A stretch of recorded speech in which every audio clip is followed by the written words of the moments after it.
Hello everyone, I'm CZ Lumen, and this is StarCraft 2. This is match 2 between these two individuals. Match 1 went to the Terran player. This second match is being played on Royal Blood by Lambo versus Kelazhur. Kelazhur playing as the Terran in the bottom left-hand corner.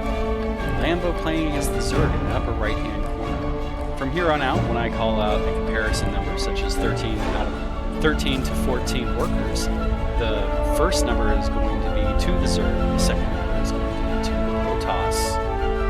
This is just to help clean up a little bit of conversations later on during high-intensity fights, if I'm talking about army counts, worker counts, loss ratios, or anything else. And I'm going to skip forward just a little bit. Last game, Terran decided to go with a double command center to start. Looks like he is not doing that this game around. He's starting up with a more traditional opener with the barracks.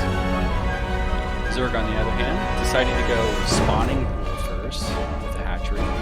So both players decide, looking like they are playing it safe. A Reaper is about to come out for the Terran player to probably get some harassment done, just a little bit of scouting, which is probably going to be what the players are likely going to change things up. 2-minute mark has passed, meaning that this is the tried and true Zergling rush, if it was going to come, but 4 Zerglings are out, running across the map and seeing what kind of harassment they are going to be able to accomplish. I'm going to go ahead and slow it down, and now we have an Overlord watching over the territory, seeing what's going on. A single Marine, 2 Marines now, coming out to see if they can save this SCV. 5 hit points left. Does it survive? It does survive. 1 Zergling goes down, 2 Zerglings go down, 1 Marine goes down. 2 Zerglings versus 1 Marine. Who will win? We got good kiting skills going on. Zergling gets distracted and attacks a random SCV, leaving the Marine to survive, killing the Zergling, and that is that. Pretty good starter, in my opinion. That was exciting. We have a very fast 3rd command center coming up for the Terran forces, 3rd hatchery coming up for the Zerg. I have no idea what this Reaper has been doing. Let's see if he got any drone kills here. No drone kills by the Reaper. It looks like those 4 Zerglings that went down early were killing Zerglings. So reactor comes up for the wall off. So it looks like we're going to see a factory with a reactor to start pumping out hellions? Yep, hellions, there we go. 4 Zerglings after the speedlings upgraded. And put it off by the hellion, just shooting a warning flame to say go away. Which is fine, you know. Zerglings just coming up to say hello. They weren't welcome to some tea and maybe some crackers or something, but that's okay. Queen's coming out here, spreading creep timber as much as possible. I don't know.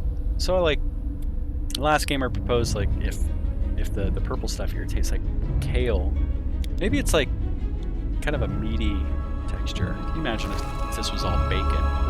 This is what the Zerg is fighting for. Spreading bacon across the planet. So at any time, if you want, you can just like rip and tear off of this creep that's spreading around here and just have like bacon. Because bacon, as far as I know, bacon is one of the most nutritional things that you can eat. And it tastes amazing, right? So just imagine if the ground that you walked on was always like good to eat, it wasn't diseased, or you stepped on it, give it some time for rain or something. But yeah, just like reach down, rip off a little bit of this and eat some bacon. That would make sense as to why the Zerg are fighting so hard to keep this going. And probably why the Marines are so pissed off all the time is because they don't get to actually walk on the creep long enough to eat the bacon without being attacked. So I'm just... That makes sense to me. Makes sense in my mind.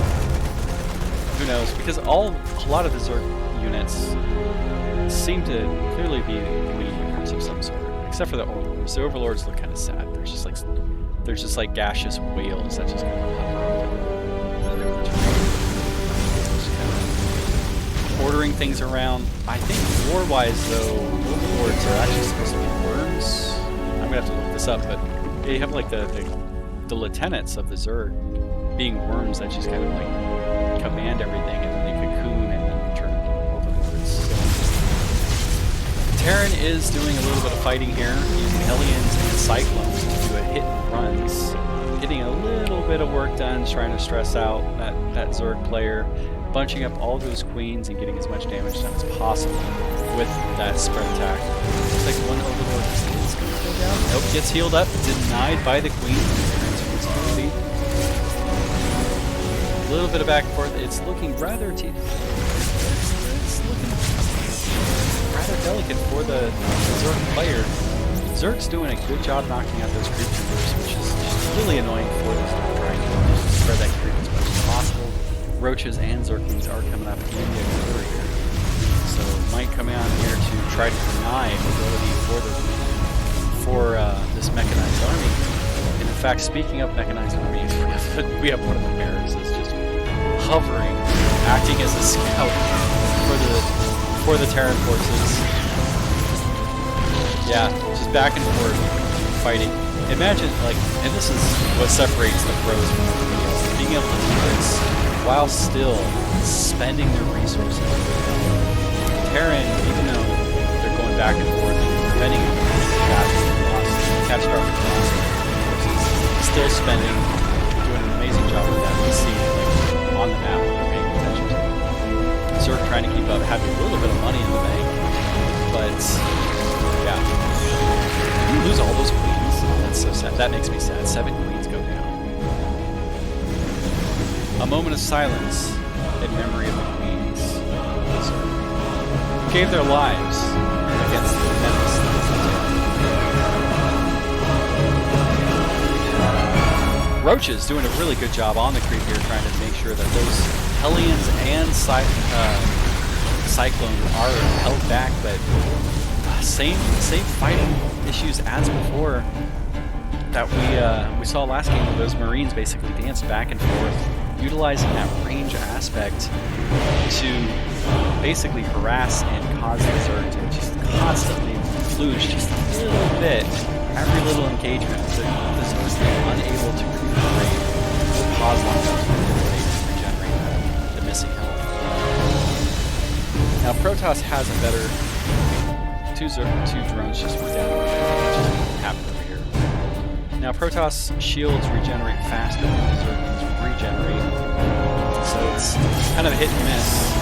The Terran ability to recover pretty quickly, thanks to SCVs, is nice. Zerglings have to spend money to do that. Roaches, on the other hand, have some of the fastest regenerating burrowed. And you'll see that here in just a second. Basically, they'll burrow and you'll see all these things. But they have tunneling claws that will allow them to actually move around, which I think is realistic abilities. Zerg has just so many abilities available to them. We have Mutalisks coming up for the Zerg player, which also regenerate rather quickly when out of combat. These guys are made out of paper, basically. But hey, they come in, they fight, they leave. If you play them well, and you won't lose a single Mutalisk, and you'll just do tons of damage. Play them poorly, and you'll lose them all to just one misclick. Hellions coming across the map, doing a great job. That mech army, Hellions supported by Cyclones being this long-range missile artillery, drive by the Hellions. Again, just harassing this constant harassing. Not paying attention for just a second, and those Hellions go down. Sending to the other side, and the Cyclones go down. You can see that speed bonus too. Those Roaches basically trying to keep up. And Terran just doing a good job keeping this creep up. Yeah. Any creep troopers that basically start spreading all along the side here and just get annihilated. Terran, on the other hand, is actually suffering losses in unusual turn of events. We have here we go. This is equalizing out. Zerg running into a checkerboard of siege tanks and doing a good job of equalizing it. Loss-wise, about 5,000 exactly. So we have it is almost in. Zerg just broke the barrier in terms of that win-loss efficiency, the trade efficiency. 78 workers versus 63. This is the Zerg does have not just the worker advantage.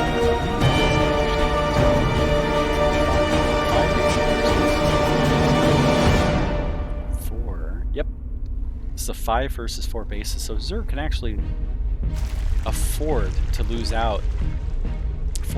Ground forces changing to a Roach Ravager for the Zerg player. We're going to see how that plays out. Ravagers having this really cool ability to be able to launch basically acid into the air and have it fall down. And if they land it right, it'll attack, or it'll hit air units as well as ground units on the ground, but it is a skill shot. Well, it is a skill drop, I should say. Zerg seeing if they can take hold of this gold base here. These gold minerals allowing drones to actually bring in more resources per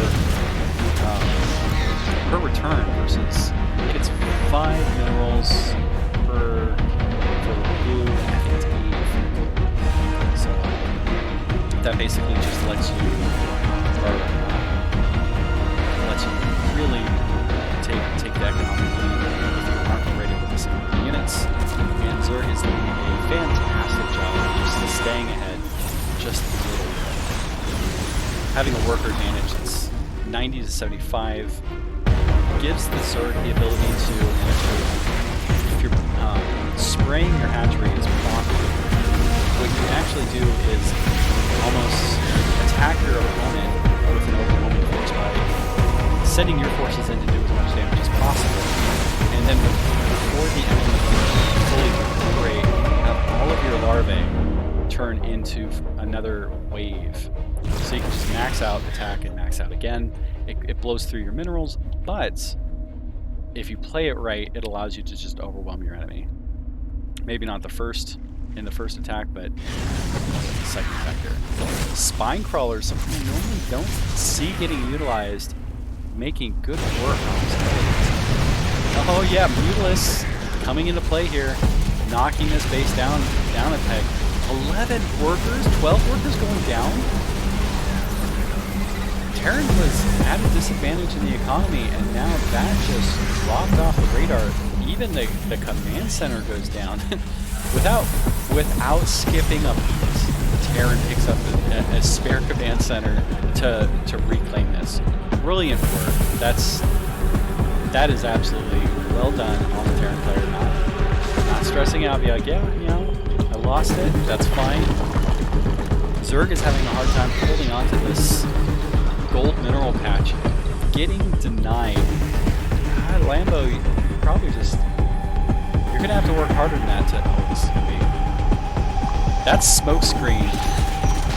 Okay, there's this little smoke screen that basically prevents units from being able to see on the other side, and that's the only reason why those Zerglings were able to attack that without suffering any losses here. Massive mules come in to harvest this base that was denied here, supported by Thors. This is going to... Wow, actually, I wasn't going to say this was going to equalize the economy between these two factions, but no, the Zerg is still ahead even with those mules harvesting out as much as possible. Missile turrets coming in for the Terran player to try to stop those Mutalisks as much as they can, but Mutalisks are coming to... And this is rough. This is real rough. Thors have two abilities. One is like an AoE, the other one is a single target. And just a couple of Thors can wipe out a small group of mutas. Handling mutas is tricky. There's two ways. There's this box method. If you order them around within the box, they'll clump up. But if you order outside the box, you can actually spread them apart and make it so this doesn't happen right here. Oh no! Looks like they haven't switched over. So those Mutalisks actually went down a lot slower than I expected. One Cyclo knocking on and knocking that one Mutalisk, which go back and forth. What is the loss here? That little fight that just happened. Okay, Zerg has taken, or Terran has taken the lead in the exchanges, but Zerg has more bases. 1, 2, 3, 4, 5, 6, 7, 8 base. 8 base getting behind in the center right of Terran. Terran needs to step up and keep denying this. This is... Terran just keeps losing worker after worker, base after base, and they just have been behind on the economy. Zerg getting denied by this. You know, maybe you should just like back off. Let the Zerg take this and make them attack. This is costing 300 minerals each time. A little more than 300 because it costs the drone as well. And it causes the Zerg to reaction. So this is working out pretty well. Zerg still ahead in the economy, 81 to 83. So right now, we should see little moments, using those rules to, in order to skip ahead of the Zerg, but it's Terran is just having a hard time trying to maintain that massive mech army. That's what we're seeing right here. So I haven't really casted a whole lot of mech army. This is definitely fun to see. Roaches and Ravagers getting absolutely obliterated as they approach this army. 82 to 108, 114 army supply in favor of the Terran. Terran is using the Thors, doing a great job basically knocking these out. Fungal growth hitting the Thors slowly down. And where did that fungal growth come from? There we go. There's a couple of infestors. Nicely done. Fungal growth doing a little bit of damage here and slowing things down. It's just one of the spell casting ability that it's just. Don't know if that was worth it. A lot of banelings to take out those cyclones, but hey, that's fewer cyclones than needed. A 1-5 high Zerglings coming in. Mostly scouting. Scouting and trying to actually do damage. Yeah, good job. Doing a scan. Yep. Hey, clever. Clever job, Lambo. Wanted to certainly stay there. Missed it. Hey guys, you missed a spot. You know, just come over here and take care of that. And while I'm walking my mouth over there, a Zerg base does go down. Siege tanks in a pretty good checkerboard line trying to deny mobility to the Zerg. Pretty big army here. Zerglings and Ravagers with bangs. Just moseying about in the center of the map, trying to figure out what they can do. They need hard counters against the Thors and the Siege tanks. This is a rough fight. Thors are not something you want. The advantage that you have as a Zerg against this Thors here is when you have range, you can get a lot of it's going to take a long time to get these versus anything, but it's hard to stop. So, and this is inching forward with these Siege tanks is going to constantly deny the Zerg the ability to fight back unless they get proper surround. But and speaking of that surround, we're about to have this massive valley attack by the Zerg picking this up, knocking down one core after another, slowly taking its queen, marching off and freaking out what we want, taking out, slowly taking out these tanks. That was rough. That was a hard fight. In favor of the Terran. Terran definitely made out on that front. Zerg taking heavy losses in that engagement. So we are seeing a split map going on. Terran pulled out his efficiency. Zerg is going to basically line out the entire side of the map and just not be able to recover eventually against the Terran. And that's just the advantage that you have when you have range. Zerg does take this gold base and sneaky one of these bases. Big into territory. This is what you want as a Zerg. You want to mine out those resources. Terran can be able to expand. This is not looking great for the Zerg forces. Zerg is doing a good job of poking, those siege tanks do create that psychological effect of getting hit once by one tank. You have to make that split-second call. Do I keep going in and fight? Oh, we're about to see a bunch of drones go down. 8 drones go down. 62 workers versus 70 workers now to 90. Zerg is now behind Terran, which is definitely not what you want when you are taking heavy losses with Zergling-like forces. Those, what are these? More Ravagers being transformed. Ravagers are a pretty good, just a very mobile ranged unit that have that like a little artillery shell to them. So this is cute. Just like going for a wrap to surround this hatchery or this hatchery with mechanized forces. I mean, here we go. Neuroparasite being utilized by the investors, taking over those tanks and ghosts. Oh, not what you want as a Zerg. Ghosts have a couple of ability points. Snipe, which deals a massive amount of damage to a target. The other one is EMP. EMP hitting, if an EMP basically hits those infestors, it just neutralizes all of that. I'm going to call it mana. But it's neutralizes all of their ability power, so they can't cast any more casts cover, so they're just they don't have the attacks or anything like that. Good fighting there from your ghosts. Doing a great job of holding on to this position as much as possible, tanking at the end, putting the siege up, and trying to get it. Probably the best. Pretty good damage from that siege battle. So, good job on the Terran. Good to see it's a time for both. Having a couple tanks in just provides that extra rapid fire power in a variety of ways. Missile turret and a sensor tower coming up on this side.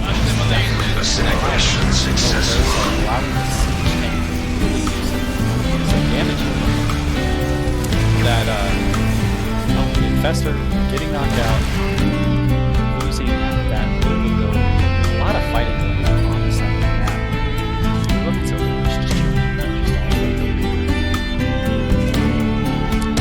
Some other tidbits about the Zerg is that they effectively can have an unlimited supply.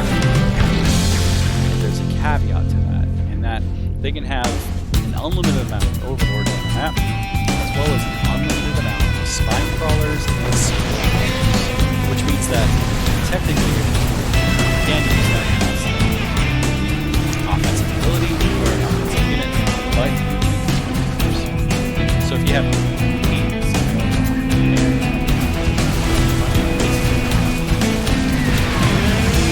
just this unlimited, not very well utilized.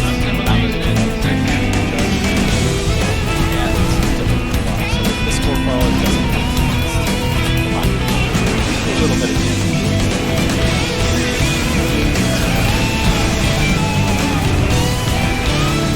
Looks like we're about to have surround in the center of the map. Good micro by everybody. Checkerboard. Wow. Wide checkerboard deployment by siege tanks. This is just going to hurt the entire time for Zerg to go in on this. And just Lando gives victory for the Terran. We're going to go back here just a little bit and watch the final moments of the game. We got to pause here. GG was called. Zerg was having a very stressful fight. That entire fight looks like he just felt he couldn't get the upper hand. He was running out of resources, running out of areas that he could mine, and he was basically just seeing the walls close and he couldn't hold on to this base. Terran, wow, Terran expanding properly. And in fact, yeah, I don't know for how long this has been going on, but Terran has actually had a mineral income advantage against the Zerg, which is also unusual. planetary fortresses, making sure that these don't go down and making it just that much more difficult for the Zerg to be able to take them out. Amazing fights just all throughout, just constant action, constant fighting between the two forces. Amazing plays. No one fight seemed to really dictate who won or lost this, but it was just a constant war of attrition between the two players, with Zerg constantly losing resources with every fight, and good deployment of the siege tanks, good attacks with the Marines, or not Marines, but Hellions, just constantly keeping the Zerg off balanced. The Mutalisks were definitely short-lived, and spore crawlers, or spine crawlers, I'm sorry, being fielded, which is something I'm not used to seeing. I'm not used to seeing spore crawlers, sure, but not spine crawlers. So that was a nice treat to see here. And it is so hard to be, look at this, look at all these command centers. It is so hard to be managing all of this while at the same time making sure that you're expanding your base, you're having a good worker count, you're performing. Look at this production line. You're performing as much research as possible, expertly done by both players. GG.